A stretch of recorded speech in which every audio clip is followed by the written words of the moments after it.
अकाल, कैसे हैं आप लोग? उम्मीद करती हूँ ठीक होंगे, खुश होंगे। मैं हूँ हदीका अली और मेरे साथ हैं तारिक नियाज़ी। अस्सलामु अलैकुम, नमस्ते, सत श्री अकाल। उम्मीद करता हूँ ठीक होंगे, खुश होंगे। दोस्तों जहाँ रहे खुश रहें, माँ बाप का ख्याल करेंगे। माँ बाप है तो सब कुछ है। वीडियो को लाइक, दोस्तों के साथ शेयर और बेल आइकन को तो जरूर प्रेस करें ताकि आने वाली हर वीडियो का नोटिफिकेशन आपको टाइम टू टाइम मिलता रहे। सो आज की हमारी वीडियो है बहुत ही इंटरेस्टिंग। आपकी अदालत पार्ट 1, नरेंद्र मोदी जी का एक इंटरव्यू ही समझ लें, इंटरव्यू टाइप। बहुत टाइम से इसकी रिक्वेस्ट आ रही थी, लेकिन देर आए दुरुस्त है, क्या कह सकते हैं। सो स्टार्ट करते हैं अपनी वीडियो को। Let's start. ओके गाइस, तो वीडियो का टाइटल है पीएम कैंडिडेट नरेंद्र मोदी इन आपकी अदालत 2014 पार्ट 1 इंडिया टीवी से स्टार्ट करेंगे। अब शुरू होने जा रहा है देश का सबसे बड़ा मुकदमा, आपकी अदालत, रजत शर्मा के साथ।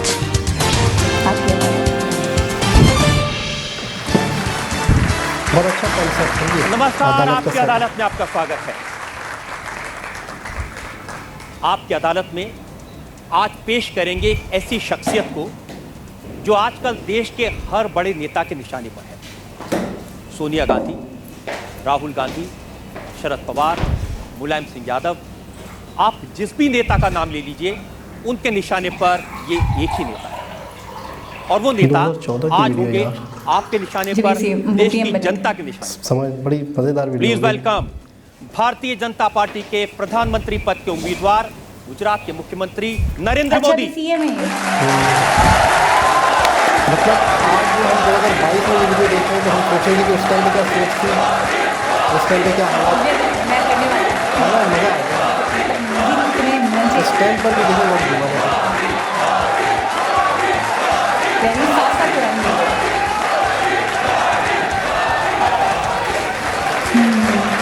और नरेंद्र मोदी पर आज के इस खास मुकदमे के लिए हमारे जज हैं जेएनयू के प्रोफेसर रह चुके विचारक, थिंकर डॉक्टर पुष्पेश पंत। जज साहब भी आ गए। 7-8 साल पहले भी वही आप देखें, वही मुलायमत, वही प्यार। ये देखें। इससे पहले कि आपकी अदालत में आज का मुकदमा शुरू करें, आज के जज डॉक्टर पुष्पेश पंत की इजाजत चाहेंगे। आज की कार्रवाई शुरू करें। कार्रवाई शुरू की जाए। और इससे पहले कि इल्जामात और सवालात का सिलसिला शुरू करें, एक नज़र डालेंगे उस बैकग्राउंड पर, पृष्ठभूमि पर, जिसमें आज का यह खास मुकदमा चलाया जा रहा है भारतीय जनता पार्टी के प्रधानमंत्री पद के उम्मीदवार नरेंद्र मोदी पर। बीजेपी के वो थे ना, चाय। नरेंद्र दामोदर दास मोदी ने बचपन की रातें रेलवे स्टेशन पर चाय बेचते हुए गुजारी थी। आज वही चाय वाला बीजेपी की तरफ से प्रधानमंत्री पद का उम्मीदवार है। एक जमाने में जो नरेंद्र मोदी घर छोड़कर हिमालय की गुफाओं में चला गया था, आज वही नरेंद्र मोदी हर सर्वे, हर ओपिनियन पोल में प्रधानमंत्री पद के सबसे लोकप्रिय दावेदार हैं। जिस नरेंद्र मोदी की आरएसएस में ट्रेनिंग पर्दे के पीछे रहकर काम करने की थी, वही नरेंद्र मोदी आज हर पोस्टर, हर पब्लिसिटी में, हर दीवार पर दिखाई देते हैं। मैं दीप नहीं बुझने दूंगा, मैं देश नहीं मिटने दूंगा। टीवी चैनल्स पर, सोशल मीडिया में, नेशनल प्रेस में नरेंद्र मोदी सबसे ज्यादा चर्चित व्यक्तित्व हैं। 2002 तक जिस व्यक्ति ने न चुनाव लड़ा, न किसी पद पर रहा, वही नरेंद्र मोदी जब गुजरात के मुख्यमंत्री बने तो 3 बार पार्टी को चुनाव जितवाया और अब अपनी पॉपुलैरिटी के दम पर लोकसभा चुनाव में फ्रंट रनर बने हुए। जिस नरेंद्र मोदी को 2 वक्त का खाना जुटाने में दिन रात एक करना पड़ता था, वो नरेंद्र मोदी एक ब्रांड बन गए हैं। इस समय नरेंद्र मोदी देश के सबसे चर्चित और सबसे विवादित नेता हैं। आपकी अदालत में नरेंद्र मोदी अपना मुकदमा खुद लड़ेंगे। मुकदमा शुरू होता है। आपकी अदालत में पहला इल्जाम नरेंद्र मोदी पर। आपकी अदालत में बीजेपी के प्रधानमंत्री पद के उम्मीदवार नरेंद्र मोदी पर आरोप है कि इन्होंने पब्लिसिटी करके अपनी हवा बनाई है। मोदी जी जो देश के बड़े बड़े कड़क सवाल हो, सोनिया जी, राहुल जी, चिदम्बरम जी, शरद पवार जी, सब परेशान हैं जहाँ जाते हैं वो एक ही चीज़ उनको देखने को मिलती है, एक ही चीज़ सुनने को मिलती है, अब की बार मोदी सरकार।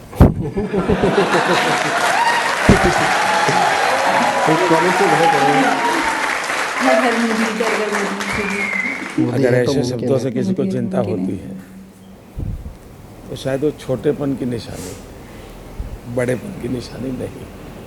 अब मैं आपको बताता हूँ सोनिया जी ने क्या कहा। उन्होंने कहा कि देश के कोने कोने में इश्तहारों का जाल बिछाकर एक आदमी को हर मर्ज की दवा और देश के लिए चमत्कारी नेता बनाकर पेश किया जाए। आजकल दिल्ली पर ब्लैक मैजिक वालों का कब्जा है। दिल्ली में ब्लैक मैजिक हुआ है, सब गायब हो गया है, सब गायब हो गया। जिन्होंने नौजवानों के रोजगार गायब कर दिए, जिन्होंने देश का कोयला गायब कर दिया, जिन्होंने बिजली गायब कर दी, तिजोरी गायब कर दी, तो ये ब्लैक मैजिक से ज़्यादा अच्छा है ये जादूगरी। देखिए, उनका कहना है कि नरेंद्र मोदी ऐसा माहौल बना रहे हैं कि इनसे बड़ा देशभक्त कोई है ही नहीं। देशभक्ति के नकली नारे लगाकर कुर्सी हासिल करना चाहते हैं। इस देश के 125 करोड़ देशवासी देशभक्त हैं। किसी की देशभक्ति से किसी से नीचे नहीं होती, बिल्कुल किसी से ऊपर नहीं। बिल्कुल, देशभक्ति तो देशभक्ति। और इसलिए न मैं किसी की देशभक्ति पर शक करता हूँ और न ही मैं कोई महान देशभक्त होने का दावा करता हूँ। जबरदस्त जबरदस्त।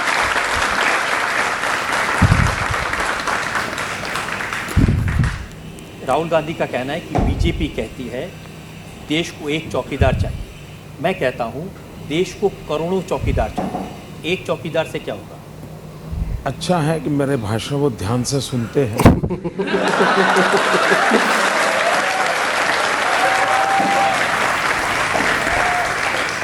और उन्हें ये मालूम है कि अगर 125 करोड़ चौकीदार होंगे तो कहीं न कहीं अपने काम चल जाएगा। एक चौकीदार होगा तो बड़ा मुश्किल हो जाएगा। लेकिन उनको मालूम है। बहुत और आला, मुझे बहुत चिंता आला। ये है कि जब 125 करोड़ चौकीदार होंगे तो जिन पर आदर्श घोटाले का आरोप है, करगिल की विधवाओं के मकान जिन्होंने ले लिए, क्या वे भी चौकीदार होंगे क्या? चोर जिन पर चौकीदार। आरोप है राजस्थान और हरियाणा के किसानों की जमीन हड़प रही, क्या वो भी ये 125 करोड़ में चौकीदार होंगे क्या? सही। अगर ये है तो फिर तो लगता है ऐसा है कि वो दूध की रखवाली बिल्ली को दे देंगे। देखिए, आपके नारे में, आपके पब्लिसिटी में, प्रोपेगेंडा में एक ही व्यक्ति है और उनका नारा है हर हाथ शक्ति, हर हाथ तरक्की, सबको साथ लेके चलो। रियलिटी तो है हर हाथ लूट, हर होठ झूठ। हर हाथ नोट, हर होठ झूठ। हर हाथ लूट।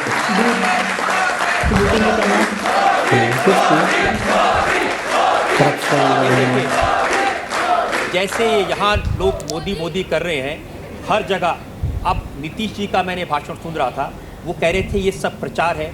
टीवी खोलिए मोदी, रेडियो खोले मोदी, रेडियो खोलिए मोदी सरकार, FM बैंड चलाइए इस बार मोदी सरकार, समाचार पत्र देखिए मोदी।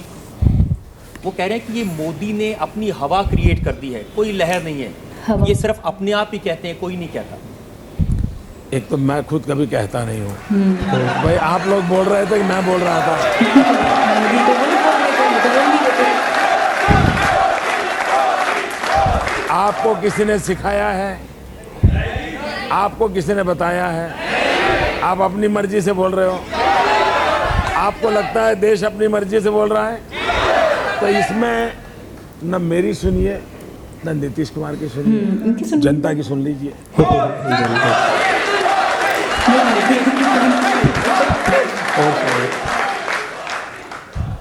ये जो जनता के मोबाइल फ़ोन है, जो मेरा भी मोबाइल फ़ोन है, इसके ऊपर मैसेज आते हैं।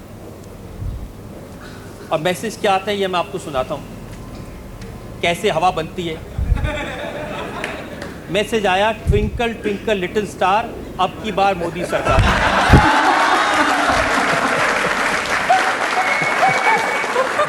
मैसेज आया, राहुल गांधी ने खाई चॉकलेट बार, अब की बार मोदी सरकार।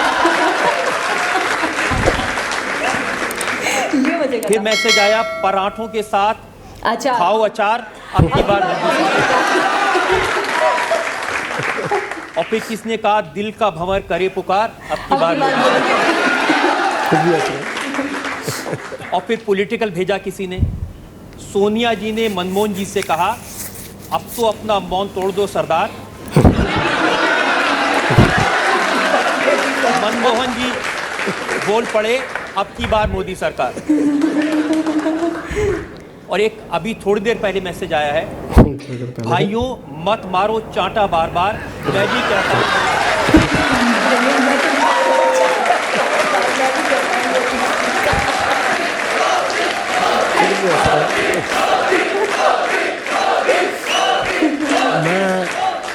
मैं देश की ये जो देश की क्रिएटिव जनरेशन है उनका अभिनंदन करता हूं, जो उन्होंने मैसेज और बनाया मैं मानता हूं कि वाकई उन्होंने बेहतरीन मैसेज कि अगर ये सोशल मीडिया न होता सही तो देश की क्रिएटिविटी का, देश की आवाज़ का पता ही नहीं चला। पता ही नहीं चलता, बिल्कुल। अखिलेश यादव आपकी अदालत में आए थे, उन्होंने मुझे कहा कि नरेंद्र मोदी ने ये प्रचार, ये अब की सरकार, ये सब नारा बनाने के लिए एक अमेरिकन एजेंसी को हायर किया है, उसको 1000 करोड़ रुपए दिए।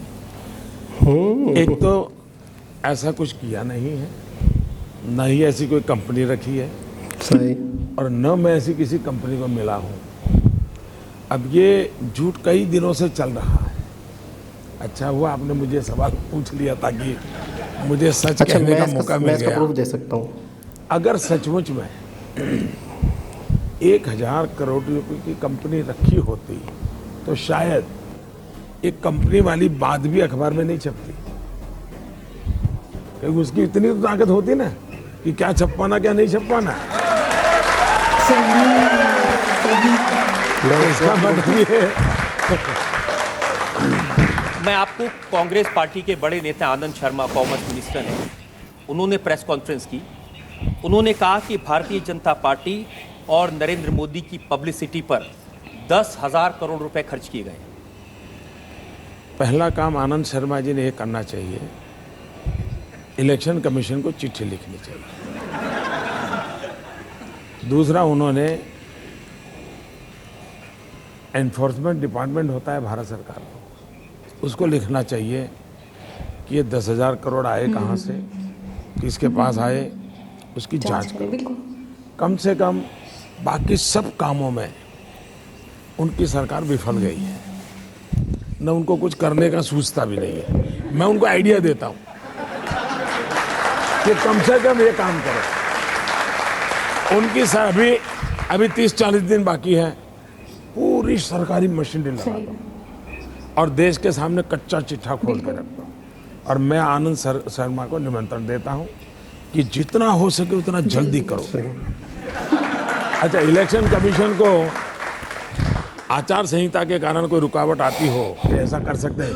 मैं इलेक्शन कमीशन को लिख करके देने को तैयार हो कि आनंद शर्मा और सोनिया जी की सरकार जितनी भी मोदी की जांच करनी है तो तत्काल कर लें, मुझे अच्छा लगेगा।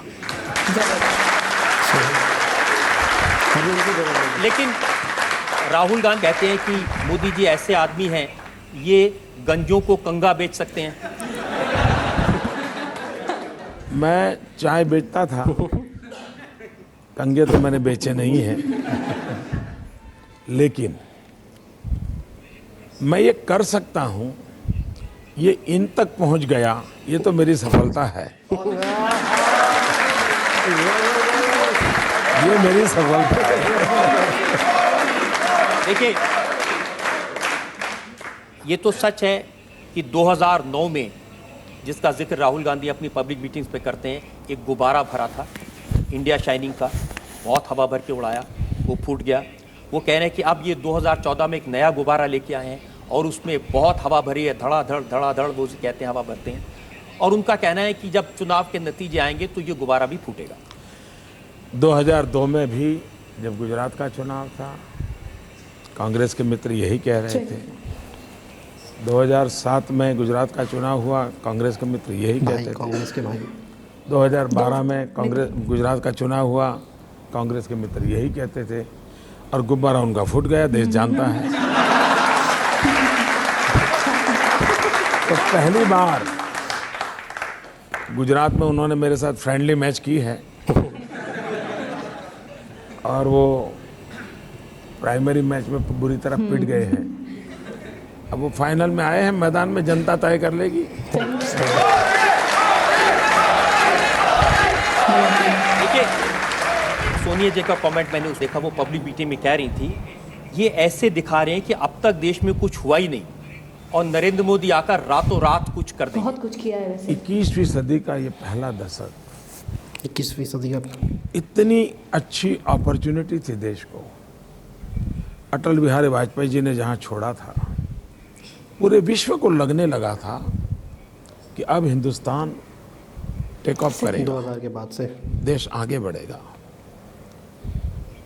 ग्लोबलाइजेशन के इस युग में हिंदुस्तान एक ताकत के साथ खड़ा होगा। 2000 शुरू हुआ था जब, लेकिन अचानक टेक ऑफ करना छोड़ दीजिए, हम रनवे पर ही कॉलेप्स कर गए, अच्छा और इसके कारण देश को गंभीर नुकसान हुआ है। और उस संदर्भ में हम कहते हैं कि जितनी संभावनाएं पड़ी थी, आप मुझे बताइए, आपने ऐसा कोई देश देखा है कि गेहूं विदेश भेजे और चपाती बाहर से मंगवाए? ऐसा कोई देखा है? कितनी जबरदस्त बात है। हम आयरन और विदेश भेजते हैं और स्टील बाहर से मंगवाते हैं। अब इसको क्या कहें? बेवकूफ़ी। यह देश जिसके पास 20,000 मेगावाट बिजली के कारखाने बंद पड़े हैं, दूसरी तरफ कोयला की खदानें बंद पड़ी हैं। क्यों? खदानें बंद क्यों पड़ी हैं? तो फाइल खो गई फाइल है। खो गई है। सुप्रीम कोर्ट में जाकर के दिल्ली सरकार कहती है फाइल खो गई है।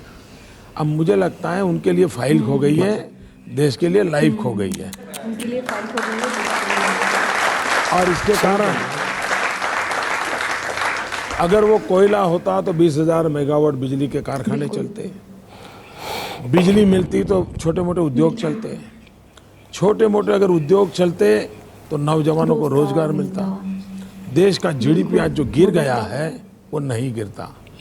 ये जब सारी बातें हम उठाते हैं तो उनके मन में सवाल उठा है। और देखिए, उनको प्रॉब्लम ये नहीं है कि उन्होंने काम किया कि नहीं किया, उनका प्रॉब्लम ये है कि हम 4-4 पीढ़ी से देश चलाते हैं, 60 साल से इस देश पर हमारा कब्जा है, और एक चाय वाला हमें ललकारता है, ये उनको सहन नहीं हो रहा। बर्दाश्त नहीं हो रहा। ये लोकतंत्र है, छोटे से छोटा बच्चा भी तरक्की कर सकते हैं। शासक को सवाल पूछ सकता है। बिल्कुल। इनको सवाल सुनने की आदत जवाब नहीं देने है। की आदत नहीं। परेशानी इस बात की है, परेशानी इस बात की है कि ये चाय वाला प्रधानमंत्री बनने की कोशिश कर रहा है। पहली बात है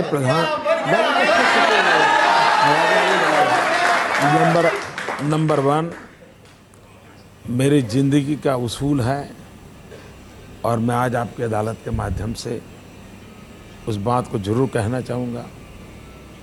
मैं वो इंसान हूँ जिसने इस मिनट तक कभी कुछ बनने का सपना नहीं देखा है, और मैं भी नौजवानों को कहता हूँ, कभी भी बनने के सपने मत कुछ देखो। करने का सपना नहीं, अगर सपना देखना कुछ है करने का तो कुछ करने का देखो। जबरदस्त। बनना और करने में कितना फर्क है। मैंने कभी भी बनने का सपना नहीं देखा। मैं तो कभी मेरे गांव में अगर थोड़ी पढ़ाई करने का सौभाग्य मिला होता और स्कूल का टीचर भी बन जाता तो मेरी माँ ने जरूर मिठाई बांटी। क्या बात है। मैं तो उस बैकग्राउंड का हूँ। ये तो लोकतंत्र है, 125 करोड़ देशवासियों के आशीर्वाद हैं जो व्यक्ति का भविष्य तय करते हैं। ओहो। लोकतंत्र में कोई व्यक्ति अपनी डिजाइन नहीं बना सकता है, अपना भविष्य तय नहीं कर खुद सकता कुछ भी है। नहीं बन सकता इंसान। और अभी भी मैं कहता हूँ, इस पल भी करने के सपने बहुत है, बनने का सपना एक भी नहीं है।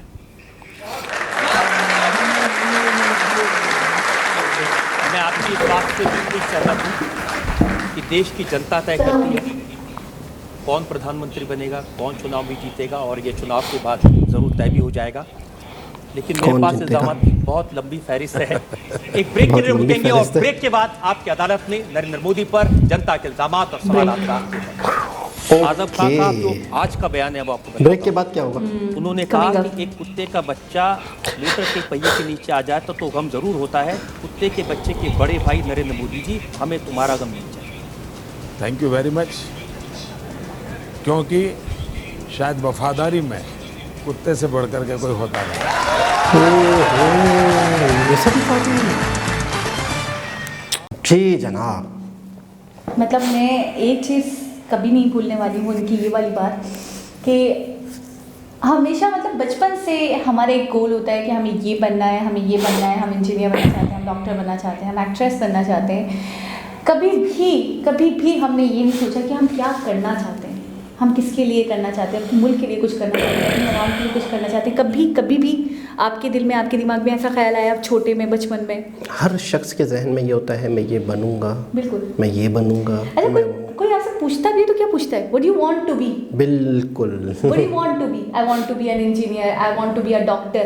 कभी भी किसी ने आपसे ये पूछा है what do you want to do? मैं लोगों की सेवा करना चाहता हूँ, मैं लोगों की खिदमत करना चाहता हूँ, मैं ये करना चाहता हूँ, लोगों का भलाई का सोचता हूँ, मैं अपने मुल्क के लिए कुछ करना चाहता हूँ। अच्छा, बहुत सिंपल एंड डिसेंट।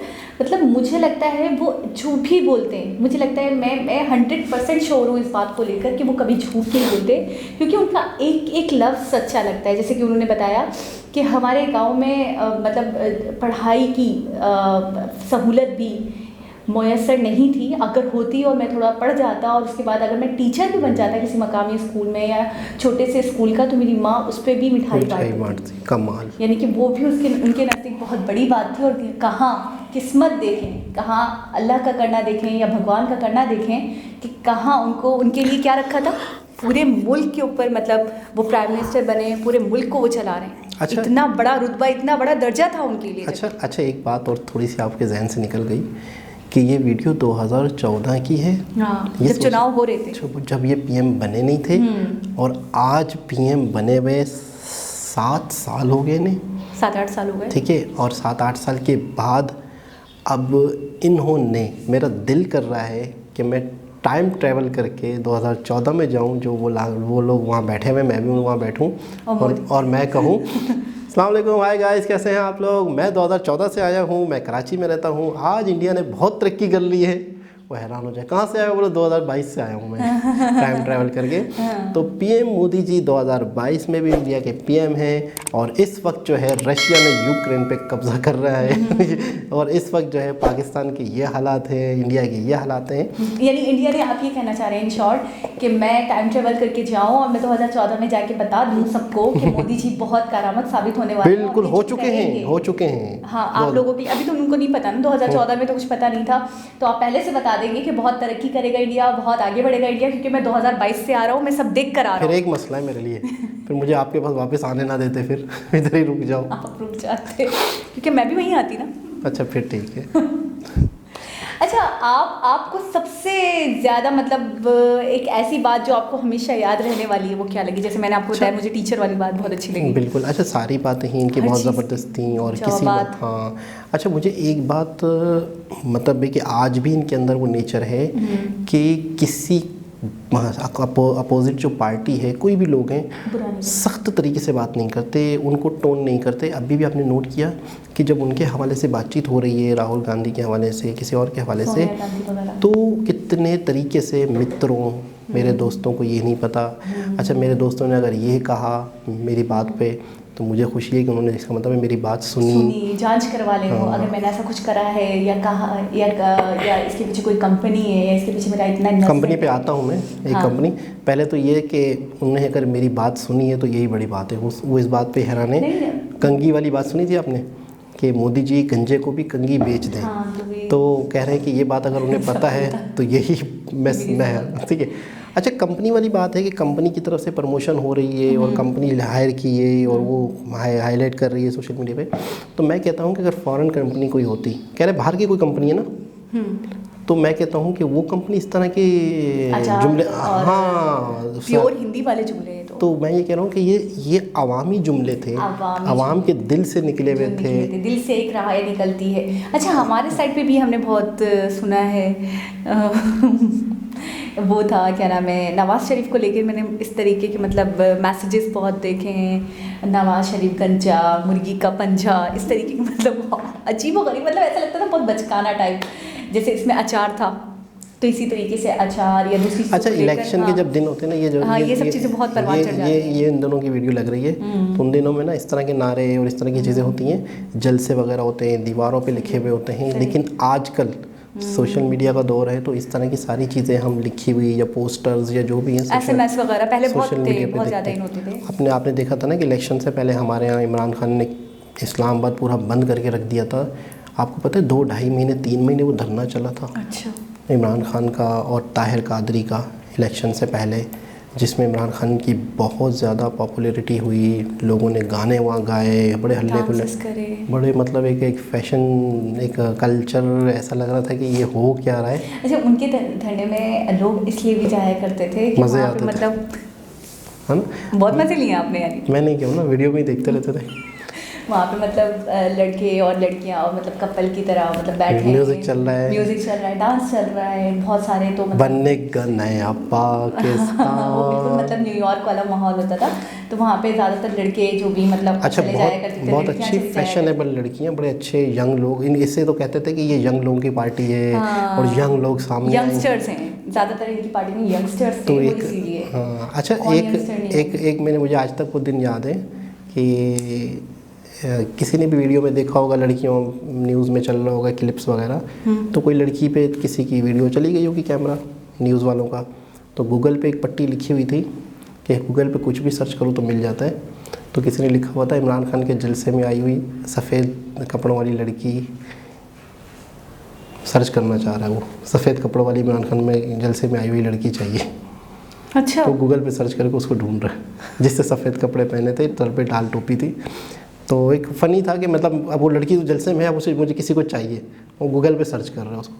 तो बड़े मीम्स बने थे, एक इनके साथ होती थी। अच्छा, मुझे ना मोदी जी के बिहेवियर में कभी भी मुझे हार्शनेस नहीं दिखती। देखिए, सबसे पहले तो उन्होंने गुस्सा करना ख़त्म, इन्होंने अपने आप को कंट्रोल कर, बहुत कंट्रोल्ड पर्सन, मतलब मैं अपनी लाइफ के सबसे ज़्यादा जो कंट्रोल्ड, काम, रिलैक्स पर्सन अगर मैंने आज तक देखे हैं तो मोदी जी देखे, क्योंकि वो जैसे सवालात कर रहे थे, जैसे कि वो कुत्ते वाली बात जो आपका कमिंग है, लेकिन थोड़ा सा मैं जिक्र कर दूँ कि वो कुत्ते वाली बात ये थी कि कुत्ते का बच्चा अगर गाड़ी के नीचे आ जाएगा तो हमें अफसोस होगा, लेकिन उनके बड़े भाई यानी कि मोदी जी, तो हमें कोई अफसोस नहीं होगा। तो उन्होंने कितनी खूबसूरती से जवाब दिया कि कुत्ते से ज़्यादा वफादार कोई जानवर नहीं। और आज 2022 है, तशबीह दे रहे हैं, तो आप समझ रहे हैं। अच्छा, काश, मुझे फिर बेचैनी हो रही है कि काश 2014 में 2022 के बारे में कोई बता सकता था। अच्छा, कि आज उन्होंने वाकई साबित कर दिया कि कितने वफादार हैं वो। अच्छा, मैं एक बात सोच रही हूँ कि हमारे यहाँ, हमारे जो पाकिस्तान है, इसके अंदर डिफरेंट टाइप की पार्टीज़ हैं, पार्टी सिस्टम है, जैसे वहाँ पे कांग्रेस है, बीजेपी है, तो वहाँ यहाँ पे भी ऐसा है, और बहुत बड़े बड़े दावे करते हैं लोग।